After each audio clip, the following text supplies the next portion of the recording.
បាទជំរាបសួរខ្ញុំបាទយមមិនហេងថ្ងៃនេះខ្ញុំសូមបង្ហាញផ្ទះជួលមួយកន្លែងដែលស្ថិតនៅក្នុងបរិមាណនេះកម្រិតទី29បាទនៅតាមបណ្ដោយផ្លូវជាតិទី3ដែលស្ថិតនៅក្នុងភូមិពៀនសាឃុំព្រះនិព្វានស្រុកកោះពិសីខេត្តកំពង់ស្ពឺបាទយើងដូចជាក្នុងនាមជាកម្មករត្បូងដែលរៀបរ៉ាខ្លះជាគងតែស្បែករុងរកកំដៀងអកាញ់ច្រែកជាប់ដៃក្រោមថ្ងៃនឹង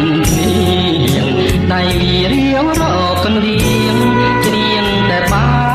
យកាញ់ចប់សងជីវិត